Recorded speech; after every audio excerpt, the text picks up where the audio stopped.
Selamat datang di kelas daring mata kuliah sintaksis, jurusan Sastra Indonesia, Fakultas Ilmu Budaya, Universitas Samratulangi Manado, bersama saya, Stefani Humena. Pada video kali ini kita akan membicarakan tentang fungsi-fungsi sintaksis dalam kalimat. Seperti apa dan bagaimana bentuknya, pastikan untuk mengikuti video ini hingga selesai.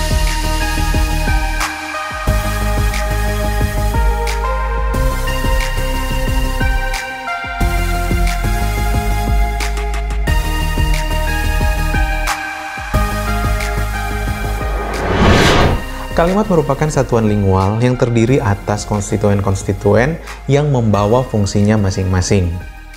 Sebuah satuan lingual dapat dikatakan kalimat apabila mengandung setidaknya unsur subjek dan predikat. Fungsi objek dan pelengkap bergantung pada verba apa yang melekat pada predikat. Sementara fungsi keterangan bersifat manasuka. Dalam artian, keterangan dapat hadir dan bisa juga tidak hadir tanpa memengaruhi kegramatikalan sebuah kalimat. Permasalahan sekarang banyak pemerhati bahasa atau orang-orang yang sedang belajar bahasa Indonesia kesulitan dalam menentukan fungsi-fungsi tersebut di dalam sebuah kalimat. Dalam video ini, kita akan berkenalan dengan fungsi subjek, fungsi predikat, fungsi objek, fungsi pelengkap, dan fungsi keterangan dengan cara yang mudah, praktis, dan tentunya akurat. Kita masuk pada fungsi yang pertama, yakni fungsi subjek.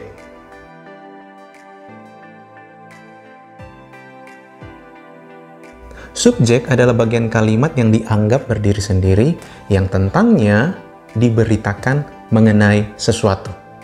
Dapat digarisbawahi bahwa subjek merupakan bagian kalimat yang tentangnya diberitakan mengenai sesuatu. Nanti akan kita tes proposisi ini.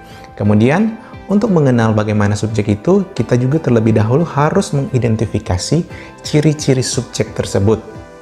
Subjek dapat kita kenal ciri-cirinya dengan mengidentifikasi posisi, bentuk, dan dengan pertanyaan apa atau siapa. Di sini ada contoh kalimat, ya. Dia meraih juara di Kejurnas. Kalau kita kembali pada fungsi subjek ini, ya, subjek adalah bagian kalimat yang dianggap berdiri sendiri, yang tentangnya diberitakan sesuatu. Ya, kita lihat kalimat ini. Ya, yang diberitakan mengenai sesuatu itu apa? Ya, yang diberitakan tentu adalah kata dia. Ya, otomatis dia adalah subjek. Kemudian kita lihat terletak di awal kalimat atau di sebelah kiri predikat. Di sini ada subjek, ada predikat, ada objek, ada keterangan. Ya, kita lihat sebelum predikat yang menerangkan sesuatu, ada konstituen dia yang hadir sebagai bagian kalimat yang diterangkan. Ya. Kemudian kita lihat dapat berupa kata atau frasa. Kita tes apakah dia ini dapat dikembangkan ke dalam bentuk frasa. Ternyata bisa, ya. Dia yang manis itu, ya, meraih juara di Kejurnas, ya.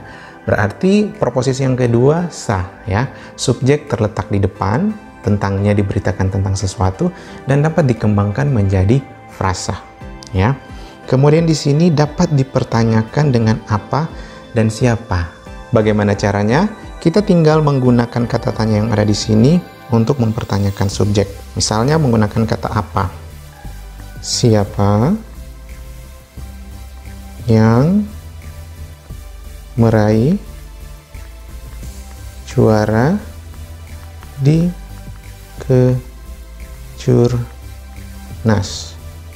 Jawaban dari pertanyaan ini adalah dia. Otomatis dia merupakan subjek, ya. Kemudian di sini ada juga contoh adiknya sungguh malang, ya.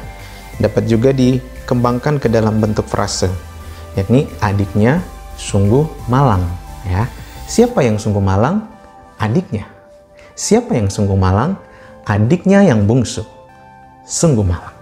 Nah, dari sini kita bisa melihat bahwa subjek bisa berbentuk kata atau frase, terletak di awal kalimat atau sebelum predikat, dan dapat dipertanyakan dengan menggunakan kata apa atau siapa. Kita lanjut pada fungsi yang kedua, yakni fungsi predikat. Predikat merupakan fungsi inti yang memberikan keterangan, ya. Tadi kita sudah mengetahui bahwa subjek merupakan fungsi dalam kalimat yang tentangnya diberitakan sesuatu. Nah, fungsi predikatlah yang merupakan fungsi yang memberikan keterangan kepada si subjek, ya. Nah, di sini kita juga dapat melihat ciri-cirinya. Predikat dapat berbentuk kata atau frasa, kemudian terletak setelah subjek dan dapat dipertanyakan dengan kata bagaimana atau kenapa, mengapa, dan lain-lain, ya. Saya berikan contoh, ya. Dia meraih juara di Kejurnas seperti contoh yang tadi, ya. Kita lihat di sini ada subjek, predikat, objek, dan keterangan, ya. Pada contoh yang sebelumnya, kata dia kita sudah mengetahui bahwa kata dia merupakan subjek. Setelahnya ada predikat. Nah, kita lihat di sini bahwa predikat ini, ya, predikat memberikan keterangan kepada subjek, ya. Jadi dapat dipastikan kata meraih merupakan predikat. Nah, kemudian kita melihat bahwa predikat juga dapat berupa kata atau frasa. Kita lihat pada contoh berikut apakah kata ini dapat dikembangkan. Ternyata bisa, ya. Kata meraih ini dapat dikembangkan menjadi dapat meraih, sehingga terdapat kalimat dia dapat meraih juara di Kejurnas. Kemudian contoh yang lain ternyata masih bisa juga, ya.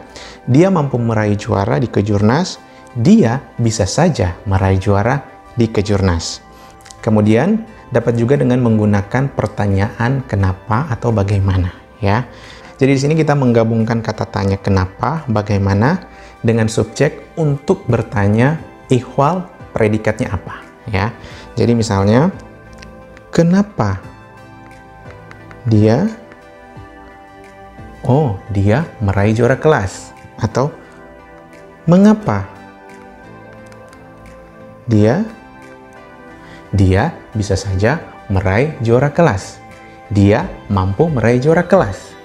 Dari situ, jawaban tersebut kita bisa mengidentifikasi bahwa benar kata meraih merupakan predikat dalam sebuah kalimat.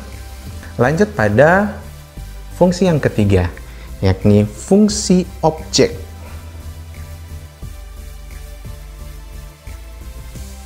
Objek merupakan konstituen kalimat yang dituntut kehadirannya oleh kalimat transitif. Ya, kata dituntut di sini berarti bahwa unsur ini adalah unsur wajib dalam kalimat tersebut. Ya, kemudian kita juga dapat mengamati ciri-cirinya, ya, yakni terletak setelah predikat, kemudian dapat berupa kata atau frasa, dan objek pada kalimat aktif dapat menjadi subjek ketika kalimat dipasifkan. Ya, di sini sudah contoh. Ronaldo mencetak gol.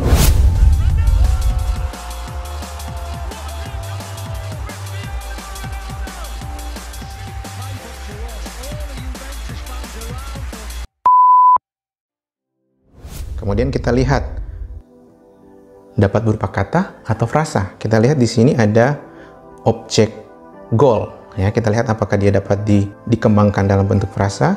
Ternyata bisa. Ronaldo mencetak gol terbaik. Ya, dari kata gol yang hanya kata, kemudian dia berubah menjadi frasa gol terbaik.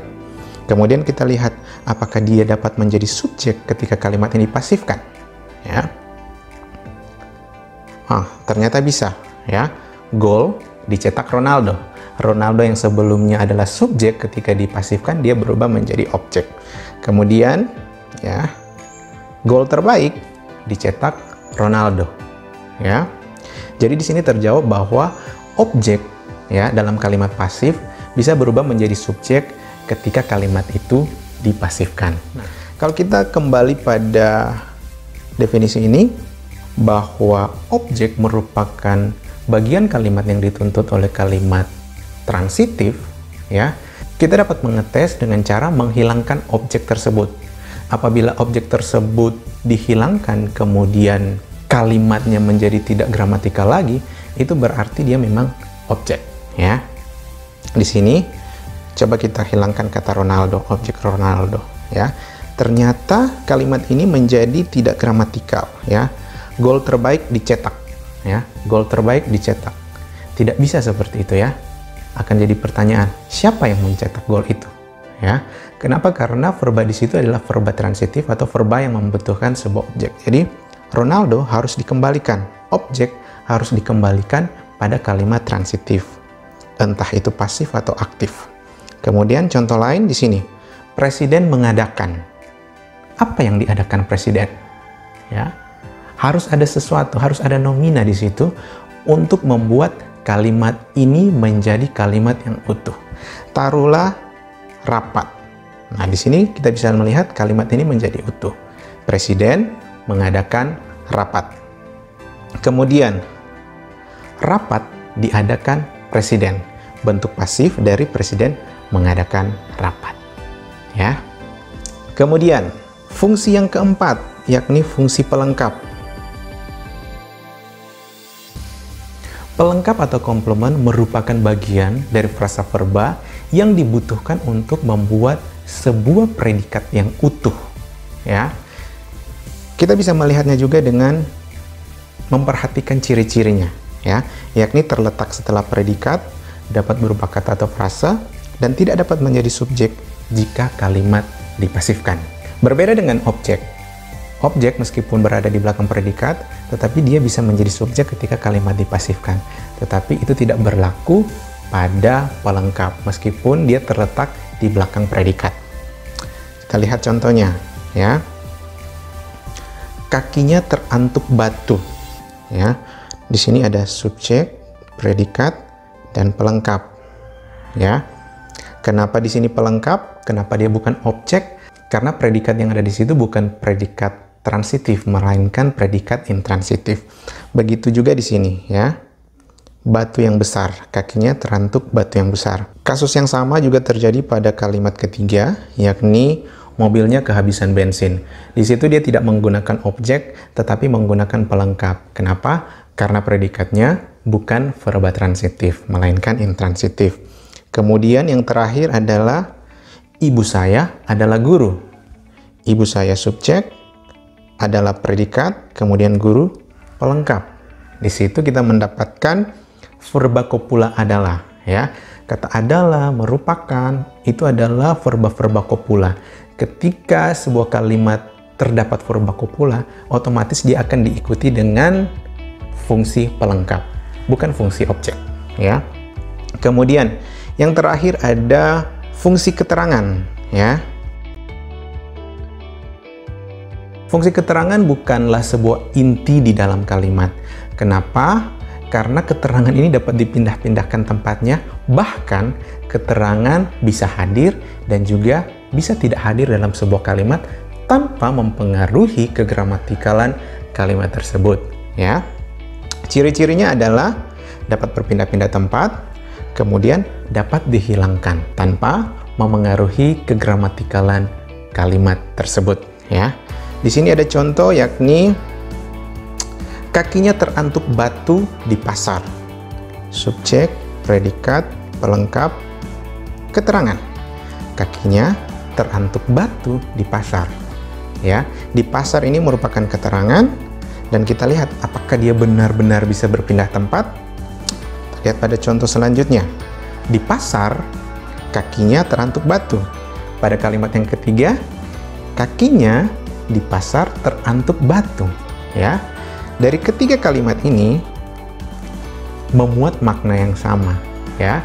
Pada intinya kalimat ini menceritakan bahwa kakinya terantuk batu, ya. Fungsi keterangan adalah fungsi mana suka. Apakah dia mau ditaruh di depan, mau taruh di belakang, di tengah, atau bahkan mungkin dihilangkan seperti ini, ya. Kalimatnya tetap berterima. Kalimatnya tetap gramatikal atau dapat dimengerti. Ya, kira-kira seperti itu pemaparan mengenai cara menentukan fungsi-fungsi sintaksis di dalam kalimat. Nanti saya akan membahas ini satu persatu mulai dari subjek, predikat, objek, keterangan, dan pelengkap. Namun akan saya buatkan video terpisah karena kalau kita membahas ini satu persatu dengan membahas fitur-fitur apa saja yang menyertai fungsi-fungsi ini, video ini akan menjadi sangat-sangat panjang. Baiklah, sampai di sini dulu kelas daring mata kuliah sintaksis, dan kita akan berjumpa lagi dalam kelas daring yang selanjutnya, masih di mata kuliah yang sama, yakni mata kuliah sintaksis. Dan seperti biasa, jangan lupa like, share, komen, serta subscribe channel ini. Fani di sini, dan kita akan bertemu lagi pada video-video saya yang selanjutnya.